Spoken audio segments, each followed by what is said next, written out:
peoples of the worldwide federated internet. What's good?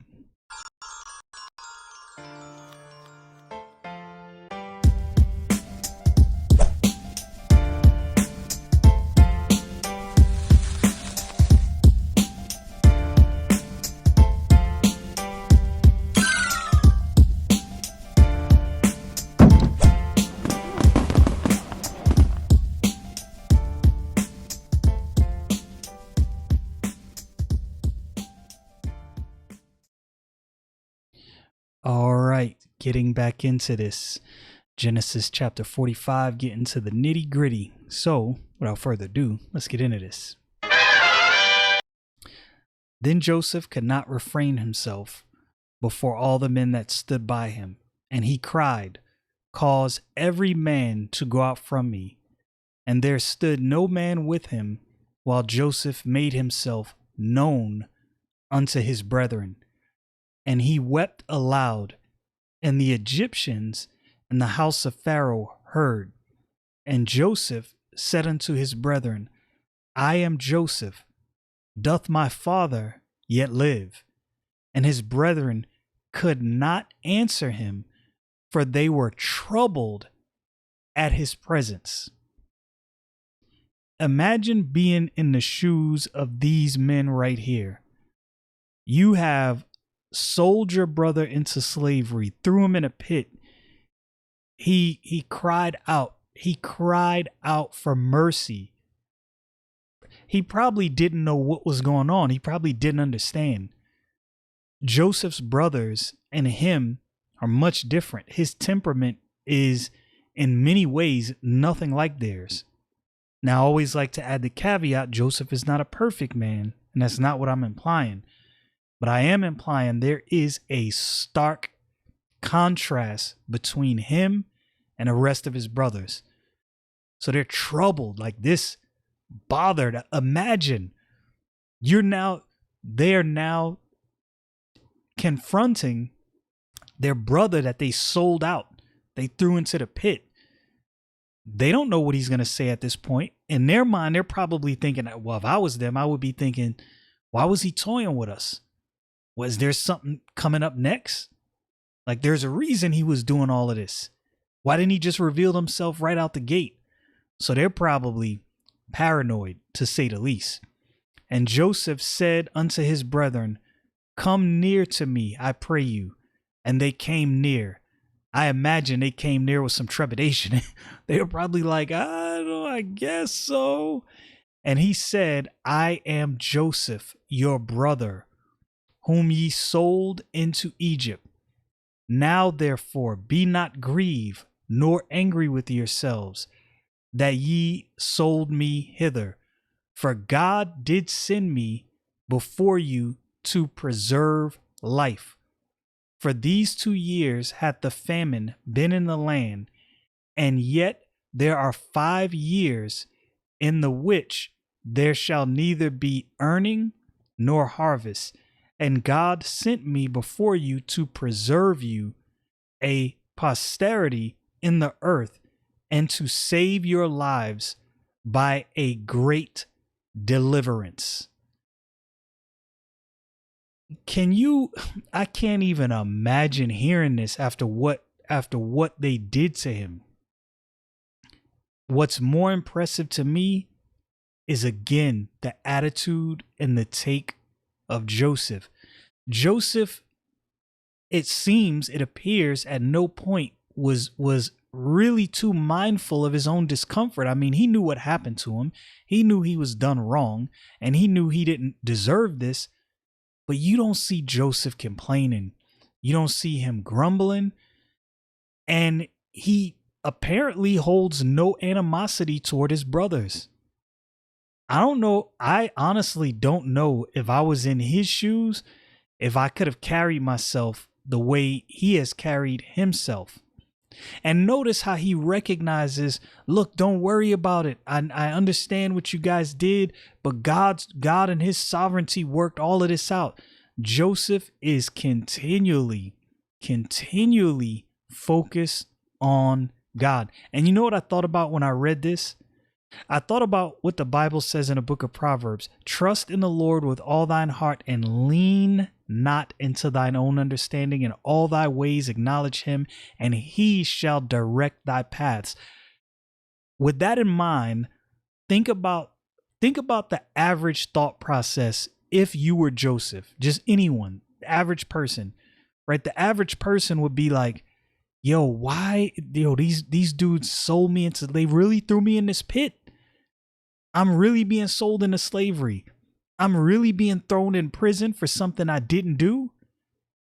That would probably be the average thought. It would be my thoughts, not even gonna front with you. It would definitely be my thoughts. Joseph shows his true character and the things that he's saying to them. He's like, yo, he was not leaning on his own understanding. He was definitely trusting God, and God was definitely directing his steps. And what this makes me think is, contrary to the prosperity gospel you hear in this day and age, can you be successful? Absolutely. Can you do things to secure your success? Absolutely. Is there anything wrong with any of those things? No, there's not. But if you believe that God owes you success and no turmoil, you got this life twisted. You got it all twisted. If you think that no bad times are going to come, that nothing bad is ever going to happen to you, you have not read the Bible far enough. You've not gone deep enough into the scripture if that's what you think, because that is far from the truth. But Joseph, this man is a shining example of how to conduct yourself when everything is falling apart around you. Where we leave off, verse 7. So let's pick up on verse 8. So now it was not you that sent me hither, but God. Look, yo, this dude, when I told you Joseph was a different kind of cat, I'm telling you, Joseph is a different type of cat. He's cut from a different cloth than the rest of his brothers. He's like, yo, you ain't do nothing. God sent me here. It's not about what you did. It's about what God was orchestrating. He could even, in the midst of everything that was going on, say that. Crazy. And he hath made me a father to Pharaoh, and lord over all his house, and ruler throughout all the land of Egypt. Now, I don't know who exactly was Pharaoh at the time. I wonder if Joseph was actually older than the Pharaoh. I haven't really broke down too much the whole idea of him being a father unto Pharaoh. I'm assuming he must have been older. I'm assuming. And then maybe in being older, Pharaoh saw him as a father figure. Maybe that's why it was so easy to accept the things Joseph was saying, and why it was so easy to put him all over all of the affairs of Egypt. I'm not saying that that is the case. I'm saying that as a possibility. I don't know. Verse 9, haste ye and go up to my father and say unto him, thus saith thy son Joseph, God hath made me Lord over all Egypt.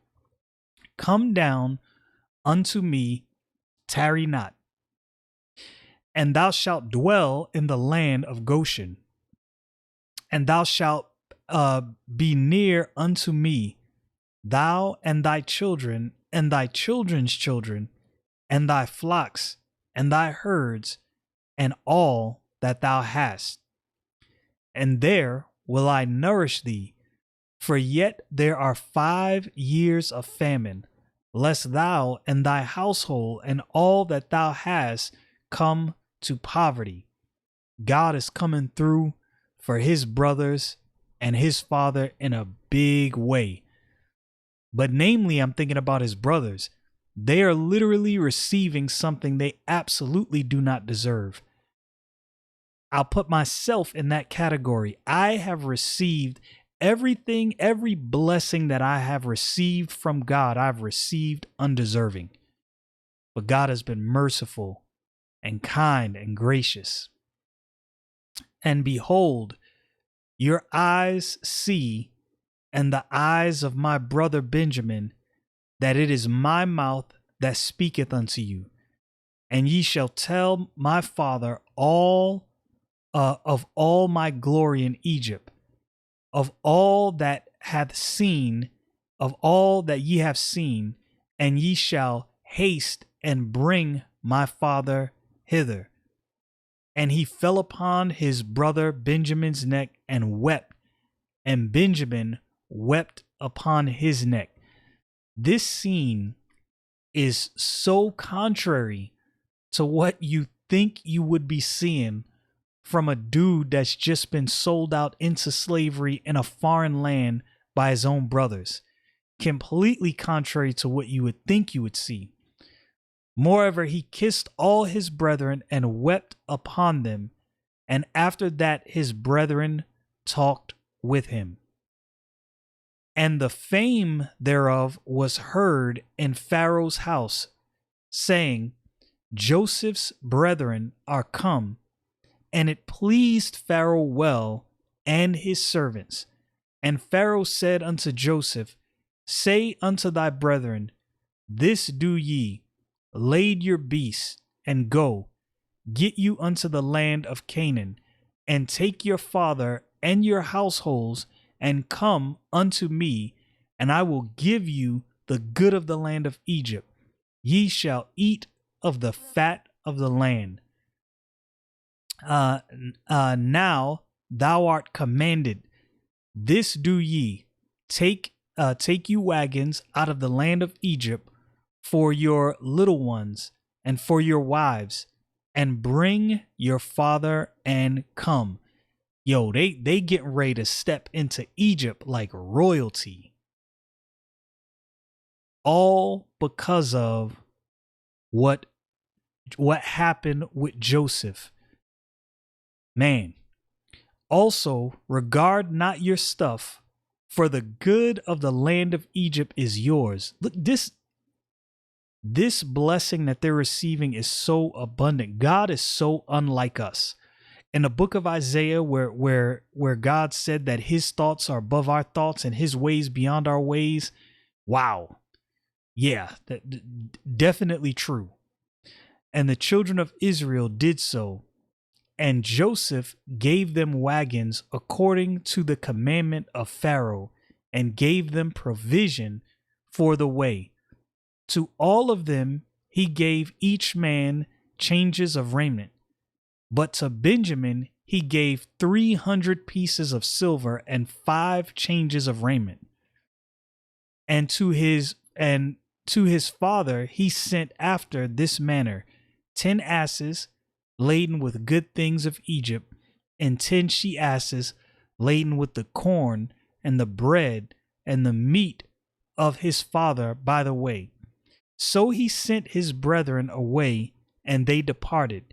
And he said unto them, See that ye fall not out by the way.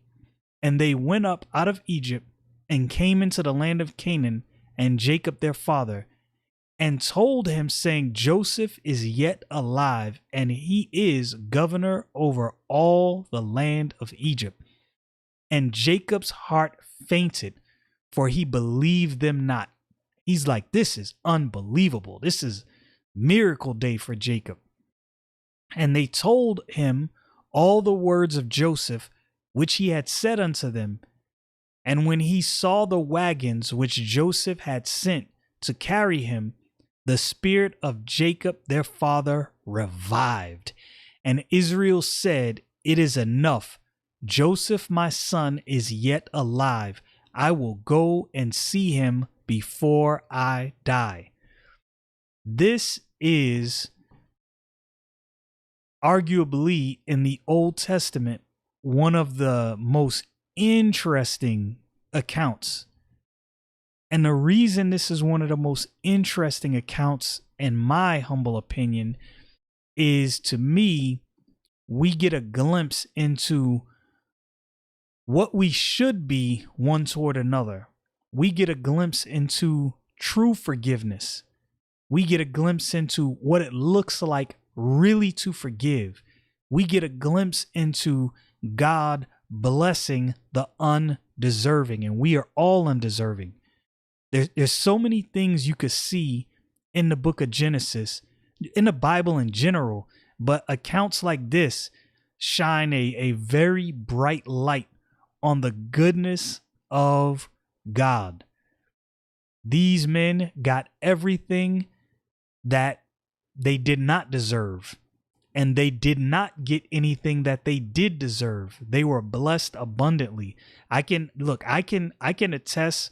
I don't know about you. I don't know about your life, what you've done or not done. I'm just telling you about me. I can attest that in my life and in my lifetime, I feel like the brothers of Joseph. And I said this before, when I read the Bible, I don't look at myself as the glaring hero, right? Like everybody, people will read the Bible and they see themselves as David slaying Goliath. I see myself as David lying, sleeping with Bathsheba and having her husband murdered. That's what I see myself as.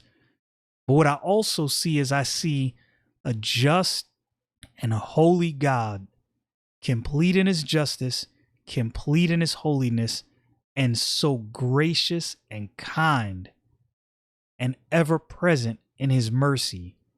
And man, when I tell you I'm thankful for that mercy, sometimes I feel like the Apostle Paul when he said he is chief of sinners. I definitely feel like that. But the thing is, if you were to look at what God has done in my life, the prayers he's answered, the way he's blessed me, I definitely have not received the reward of a chief sinner. I've received the reward of a chief saint, thanks to God's mercy. And I am definitely so thankful for that. Y'all know what it is. Stay frosty, people.